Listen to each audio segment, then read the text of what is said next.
Hello students, मेरा नाम है श्वेता। स्वागत है आप सभी का मेरे इस यूट्यूब चैनल लखनऊ लर्निंग में। लिसनर्स, आज के इस वीडियो में हम पर्सनालिटी डिसऑर्डर के कॉजेस के बारे में जानेंगे और सिम्टम्स के बारे में जानेंगे। यानी किस कारण से पर्सनालिटी डिसऑर्डर होता है और कौन कौन से लक्षण दिखाई देते हैं अगर किसी को पर्सनालिटी डिसऑर्डर हो गई है तो उसके बारे में बात करेंगे। तो आइए स्टार्ट करते हैं। तो लिसनर्स, पर्सनालिटी डिसऑर्डर मैंने इससे पहले वीडियो में आपको एक्सप्लेन कर ही दिया है कि क्या होता है। व्यक्तित्व विकार जो होता है, बेसिकली इसको कहते हैं हिंदी में।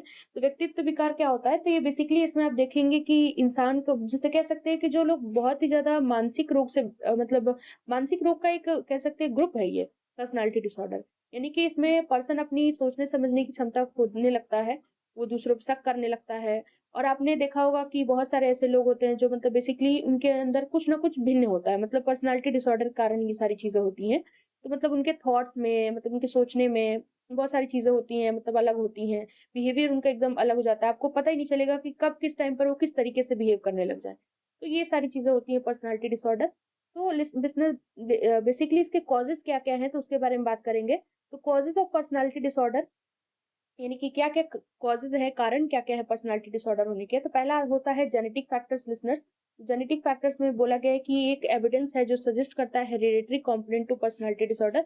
मतलब बेसिकली जेनेटिक फैक्टर्स की वजह से भी ये चीजें होती हैं। इंडिविजुअल जिसकी फैमिली हिस्ट्री में कोई मेंटल हेल्थ कंडीशन से गुजर रहा हो तो उसको हो सकता है, जैसे पर्सनालिटी डिसऑर्डर हुआ हो किसी को, तो हो सकता है कि आगे ये कहते हैं कि हमारे जो मतलब बेसिकली जो किसी को प्रॉब्लम हुई हो हमारे खानदान में, हमारे फैमिली में, तो आगे भी आ जाती हैं वो चीजें। तो इसलिए ये बताया गया है। तो कुछ जो जीन से रिलेटेड होती है, certain genes related to mood regulation, कुछ मूड रेगुलेशन से रिलेटेड होती हैं जो कंट्रोल को भी इम्पल्स करती हैं। तो ये सारी चीजें हमारे डिसऑर्डर के डेवलपमेंट को इन्फ्लुएंस करती हैं। बोला गया दूसरा कि इन्वायरमेंटल फैक्टर हो सकता है कि किसी के व्यक्तित्व विकार है तो, यानी कि चाइल्डहुड ट्रॉमा, चाइल्डहुड में कोई ट्रॉमा से कोई गुजरा हो, मतलब कोई भी किसी भी तरीके की ट्रॉमा हो तो उसकी वजह से हो सकता है। पेरेंटिंग स्टाइल्स की वजह से हो सकता है। फैमिली डायनेमिक्स होने के कारण हो सकता है। नेक्स्ट आता है लिसनर्स, हमारा तीसरा पॉइंट आता है बायोलॉजिकल फैक्टर्स। यानी बायोलॉजिकल फैक्टर्स की वजह से भी पर्सनालिटी डिसऑर्डर होता है। सो बोला गया है कि नेक्स्ट इसमें फोर्थ पॉइंट आता है cognitive and psychological factors.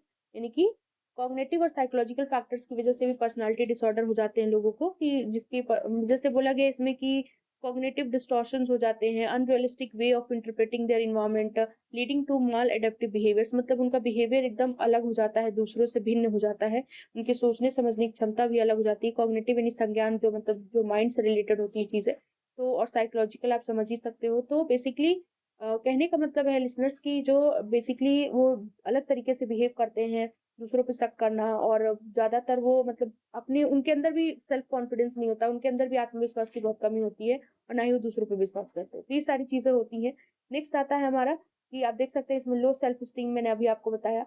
Next आता है कल्चरल एंड सोशल इन्फ्लुएंसेस। यानी कि इसकी वजह से भी, सोशल एक्सपेक्टेशंस की वजह से भी पर्सनालिटी डिसऑर्डर हो जाता है लोगों को।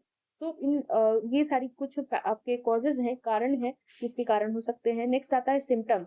यानी कि क्या क्या लक्षण होंगे अगर पर्सनालिटी डिसऑर्डर होगा तो बोला गया सिम्टम्स में पहले आप देख सकते हैं, पहला chronic pattern of dysfunctional behaviour.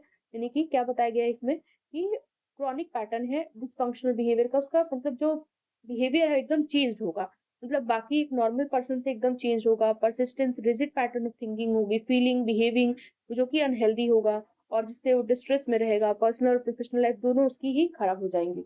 मतलब वो ज्यादातर अपने पर्सनल रिश्तों पे भी भरोसा नहीं करते हैं ऐसे व्यक्ति जो होते हैं। बोला गया इस तरीके का जो पैटर्न है वो इनफ्लेक्सिबल होता है, चेंजेस होते रहते हैं इसमें, निगेटिव कॉन्सिक्वेंसेज आता है इसमें इस तरीके की अगर पैटर्न होती है। नेक्स्ट आता है डिफिकल्टी इन रिलेशनशिप्स। मैंने आपको बताया कि वो जो पर्सन जो भी पर्सनालिटी डिसऑर्डर से ग्रसित है तो वो मतलब बेसिकली अपने एक हेल्दी रिलेशनशिप्स को मेंटेन करके नहीं रख पाएगा। उसके बाकी लोगों से कॉन्फ्लिक्शंस होंगे और सोशल क्यूज होंगे, वो मतलब ये सारी चीजें होंगी तो जिसकी वजह से उसके रिश्ते भी आप उससे दूर होते चले जाएंगे। नेक्स्ट आता है हमारा तीसरा पॉइंट आता है एक्सट्रीम इमोशनल रिस्पॉन्सेस। मतलब क्या होता है कि इसमें इंटेंस इमोशंस, जैसे कि एकदम से आता है, जैसे एंगर हो गए, कोई एग्जाइटी हो गई, डिप्रेशन हो गया, तो ये सारी चीजें होती हैं। तो ये भी बेसिकली हमारे इससे रिलेटेड होती है। नेक्स्ट आता है fourth point, impaired self image. यानी कि इसमें क्या बताया गया लिसनर्स तो बोला गया कि जो लोगों को मतलब पर्सनालिटी डिसऑर्डर होता है तो अनस्टेबल सेंस ऑफ सेल्फ होता है, experience difficulty with identity and self esteem. मतलब अपने आप को भी वो लोग मतलब पहचान नहीं पाते, अपने आप को समझ ही नहीं पाते कि वो क्या करना चाहते हैं क्या नहीं करना चाहते हैं।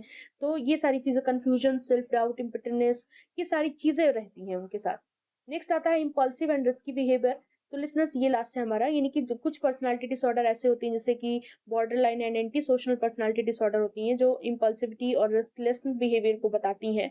जैसे कि सेल्फ हार्म करना, जैसे कुछ लोग को आपने देखा होगा कि अपने आप को ही हार्म पहुंचाने लगते हैं। और मतलब बहुत सारी चीजें ऐसी हो जाती हैं उनके साथ, तो बहुत ज्यादा प्रॉब्लम होती है, साइकोलॉजिकल चीजें होती हैं। तो ये बेसिकली ये भी कारण है जिसके कारण आप देख सकते हैं सिम्टम्स होते हैं, ये सारी चीजें जो बेसिकली बताते हैं कि इस पर्सन को पर्सनालिटी डिसऑर्डर है। सो लिसनर्स, आज के लिए बस इतना ही। आई होप आपको वीडियो समझ में आ गया होगा। वीडियो अच्छा लगे do like share and subscribe. Thanks for watching.